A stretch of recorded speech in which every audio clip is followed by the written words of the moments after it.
and let us all do we can to build a better future. So third parties, they are the villain. They are the real bad guys. According to BSDNC, what they're going to tell you people, and that means all of you people, is this. MSNBC openly calling democracy a threat to our democracy. Voters choosing between 3 parties instead of 2 is a threat to our democracy. No, don't run into. No, don't run away. Run out of the burning building. Yeah, you'll only cause more trouble for yourself. Just stay inside. Everything's fine. It's just a little nice and warm. Don't worry about it. Here, let's listen to how BSDNC is going to tell you, all of you, that voting third party is a really bad idea. So historically, at least modern history, they're spoilers. Spoilers.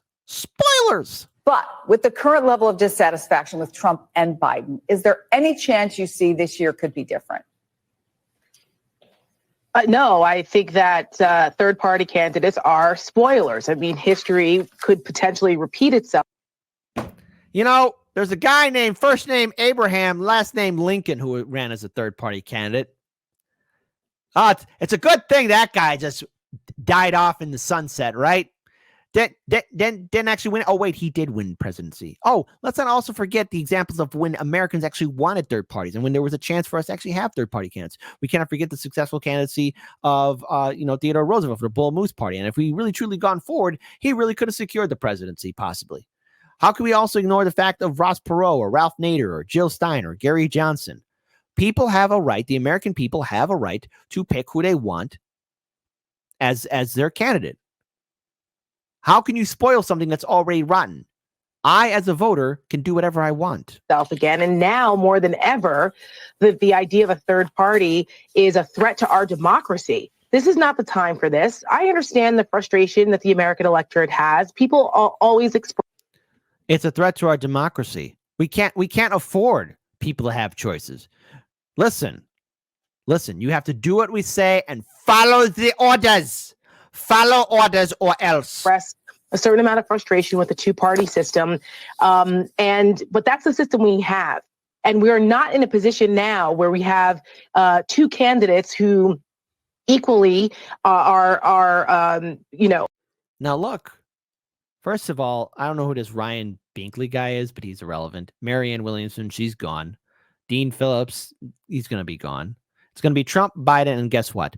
RFK Jr., Cornel West, and Jill Stein, and whoever the Libertarian nominee will be, guess what? They have every right to be on the debate stage. They have every right to be on the ballot because voters are tired of, well, one, no one's excited about the 2020 rematch. Biden versus Trump, 2 old men. 2 old men fight over a cold bowl of soup. Yeah, that's real inspiring. Who are equal threats to our democracy. Donald Trump is a threat to our democratic system. He says he wants to be a dictator on day one. President Biden doesn't pose that threat. It's He doesn't? Really? Is that why we're in so many wars and conflicts right now? Our economy is going to crap. Americans can't own a home. Renters can't afford the rent. Small businesses being shut down. We got natural and man-made disasters. Americans facing homelessness. There's no Medicare for all, no student debt forgiveness. Americans are in huge credit card debt. There's an opioid crisis. There's a crisis at the border. But Trump. It's all about Trump. Policy difference, or maybe people think that he's too old. Okay, well, you need to take a step back and look at what the choices are here. Third parties do not work. They're spoilers. So if you want Donald Trump to win the election, then go ahead, throw your vote away and vote third party. If you bias much, you're not even informing your audience. This is why people don't tune into MSNBC. This is why MSNBC, CNN, and all these other media outlets had to bully their way onto social media so the algorithm would favor them. It's the truth, don't, and you want to maintain our democracy and work. You know what? And by the way, hold on. Somebody in my live stream said, you know what? Great, I will. I am. Bad cookies. That spoilers label doesn't work anymore. It's not working. Come up with something new. Give me something better. Folks, have at it. Be mean. Be mean, people. Within our system to reform it. Maybe down the line, there can be an opportunity to have ballot access or a third party or whatever. That's fine. But right now, The threat to our democracy is too great to be messing around with third party candidates. The threat is too high. The danger is too much. The risk is too great. Candidacies. These are just vanity candidacies anyway, because they can't win. No Labels has yet to put forward an argument that shows that their version of. They don't even have a candidate yet, lady. Why you bring up No Labels? They don't have a candidate yet. So shut up. Events actually constitutes a win. They don't have one.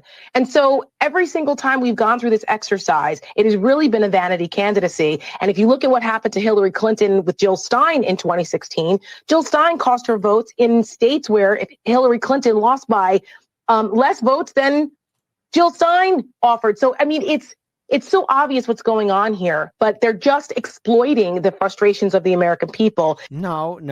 They're not exploiting anything. They're what Americans want. 50% of this population identifies itself as independent. And look, I said this before in other segments. I've said this before on other shows. I don't care about Trump presidency. It's not going to impact my life. And it's not going to impact your life either. These politicians, all of them, don't even know we exist. On election night, I'm cooking a ribeye steak, okay? That's what I'm going to do. That's what I'm going to be thinking about. I'm going to find myself a nice ribeye steak. I might go to Costco and get one of those big, thick ribeye steaks, the kind of ones that you huck at somebody and you knock them out. If you've been to Costco, you know what I'm talking about. I'm going to get a nice ribeye steak. I'm going to cook it. I'm going to season up properly. Make sure I got good side dishes there too. Nice glass of wine, nice bowl of that emerald green grass, and a nice little shot of whiskey. I'm going to be eating good on election night, okay? Because why? Because I don't have to panic. I don't have to be afraid. All right? Don't let fear rule you. This is all what corporate media has. People like this is all what they got. Fear. Fear. And of course, Bad Cookie says, what effing democracy? Is there one? Who knows? Let's hear out some more, ladies and gentlemen. But there has to be an argument put forward that people understand what is at stake here. There's a poll out today from the University of Massachusetts Amherst that shows that 39% of Americans are okay with a dictator on day one. 39. How many people were put in that poll? Was it every single American? No. Okay? And second of all, we are ruled over by dictators and tyrants and dynastic families. I live in Chicago. I know all too well about politicians who hand their seats over to their sons or daughters or relatives or son-in-laws or daughter-in-laws. We perfected feudalism in this city. You want to talk about dictatorships? You want to talk about a dynastic rule through democracy? Let's talk about Old Man Daley and Daley Jr., both of which combined, at both their terms, ruled over the city for 40 plus years. So don't give me that jazz about dictators and Americans wanting it. We perfected it because it's been done so because of our corrupt system. And how many people were polled in that? How many? 1,000? Great. 1,000 speaks for 1 million? 100 million? No. Rational people aren't thinking this way. 9%. That should scare the hell out of everyone because that speaks to the heart, strikes at the heart of our democracy. We need to be worried about that, not third-party vanity candidacies now. Yes. Oh my God. We got to be afraid. Be afraid of third parties. Of course, corporate media is not done yet here. Look, I have my criticisms of RFK Jr., but here's from Case Study QB discussing the third-party challenge to duopoly as they find an old clip of RFK Jr. saying Ralph Nader would be a spoiler for Al Gore. Well, first of all, Ralph Nader had every right to be on the debate stage and to challenge and run for president, so I don't care.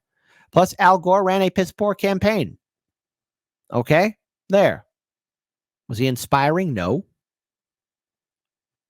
And look, everyone changes their mind.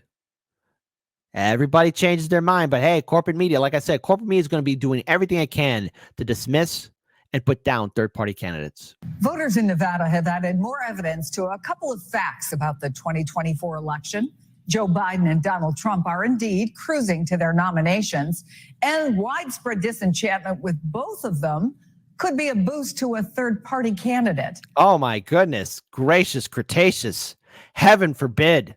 And yet, the challenge for any candidate not named Biden or Trump lies in history. No third-party candidate has ever won the presidency. And Lincoln's just sitting in the background like, what? Am I a joke to you people?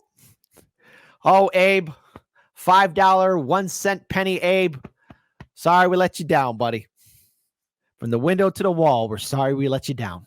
Presidency, and none has won so much as a single state. By the way, none. I like how the word none is because, hold on, somebody said none of the above, Nikki Haley. Nikki Haley lost to none of the candidates. None of the candidates. Nikki, that's not her name, Haley. Oh man, South Carolina's gonna be funny. I really hope secretly that the Trump. No, out in the open. I want Trump to win South Carolina. Trumpers, listen here. Listen here to the old Kit Kat from Chicago. All right, the evil communist socialists. Woogie boogie boogie. You people better turn out to vote. I want to see Nikki Haley lose. All right, that's right. That's right. Listen to me very carefully, Trumpers. I want you people to show out to vote. I don't care what it is. I don't care if your firstborn child's being born, if it's your wedding day, if you're going to jail, you're about to serve overseas, or you're 6 feet under. You better show up to vote. You people better show up to vote. Since back in 1986. NBC's Vaughn Hilliard is on the ground in Las Vegas. Tara Setmayer is. And just so y'all know, the Republican Party was a third party before it became what the party is now, because originally there was Democrats and Whigs. Whigs died out, gave way to the Republicans. And it once again became a two-party system again. So back. And Vaughn, I know you've got some new reporting about Robert F. Kennedy. You had a chance to speak with him about his chances. What more can you tell us? Right. This is going to become a serious conversation, Chris, as it becomes more apparent that a Joe Biden-Donald Trump rematch is likely. But the question is, could we have a potential three-way race? And yesterday here at the Nevada primary, there were volunteers for Robert F. Kennedy Jr. that were gathering signatures to qualify him for the ballot. Not only here in Nevada, but there's volunteers around the country that are looking to get him on the ballot. But that hits at the question marks and the concerns of not only allies of Donald Trump and Joe Biden, but others that look at the role that he could potentially have. If he doesn't outright win, could he play spoiler by disproportionately pulling from one candidate versus the other? Well, the tone and the tenor that he strikes today about his own candidacy is worth noting is very different than the one when he was talking about Ralph Nader's third-party run back in 2000. Take a listen. Because no one believes in that crap, and people can change their minds and opinions. Now, look, I don't support RFK Jr. due to his stance with Israel and Gaza, all right, and the ongoing crisis happening there. But he has put together a campaign.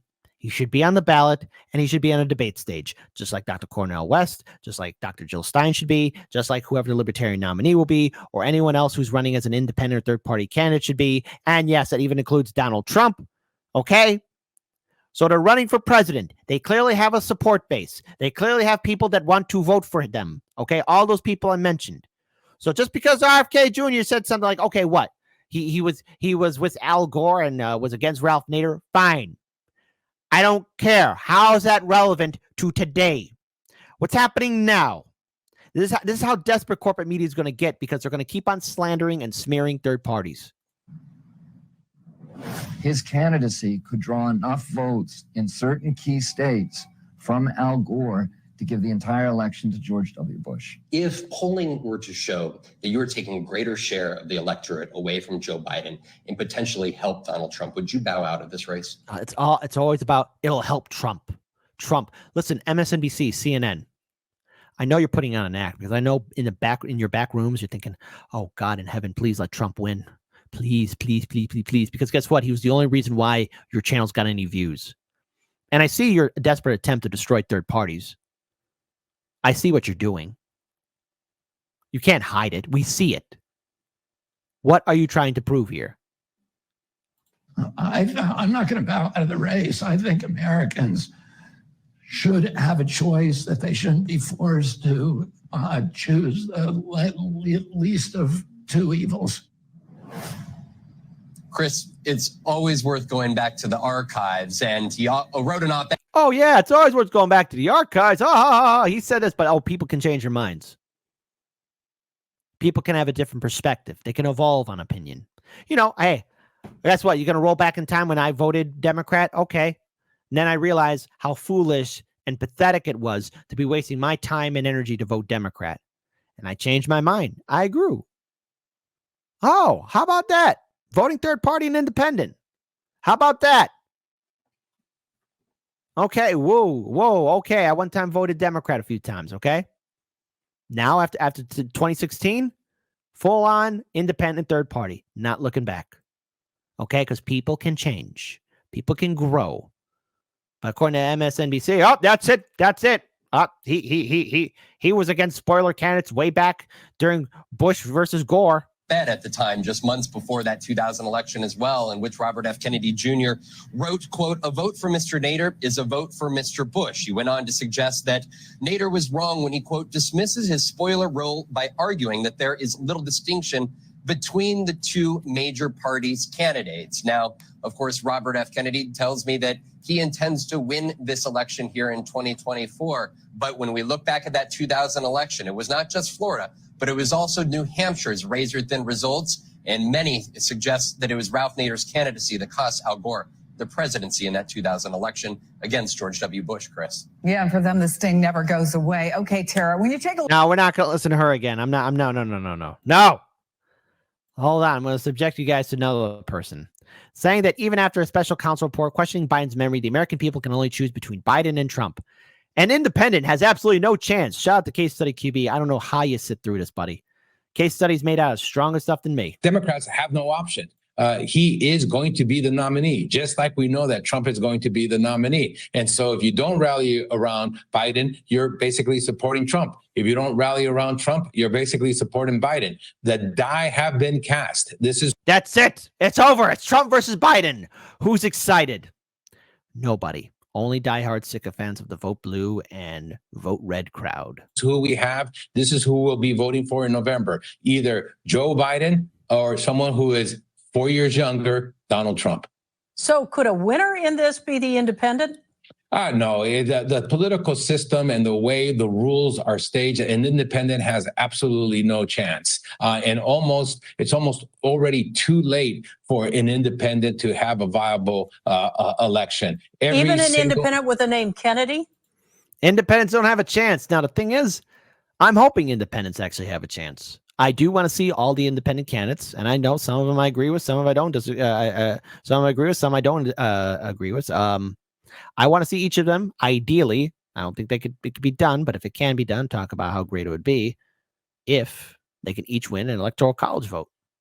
That'd be a sight to see, and I do wish that. I hope to see that. It would be very historic. It would probably then make this election the most important election, or one of the most historic elections in U.S. history. Right now, this is the most interesting and most funny, but we are seeing an ever-growing support. And now, as I covered on yesterday's show, how Democrats want to support, or want Biden to go full-on attacking third-party candidates, ignoring his primary challengers. Who would have thought? Yeah, absolutely not. Especially if we're talking about, Robert Kennedy Jr., in terms of the amount of money that he would need, just the effort to get on the ballot in all 50 states. I could tell you right now, the likelihood of him even winning, 3-4% on a national level, that's just not in the cards. I know people always say they want to have a third choice, but every time they're given a third choice, they never vote for that. Well, that's because it's either third parties are kicked off the ballot, they're not put on the debate stage, Americans aren't made aware that there's third-party candidates, and corporate media, you guys and gals do everything you can to make sure we don't know about it. Individual. And so it's an ideal setting. Oh, give me another choice. Give me another choice. Oh, here it is. No, I'm going back to one of those other two. Yeah, but now, not so much.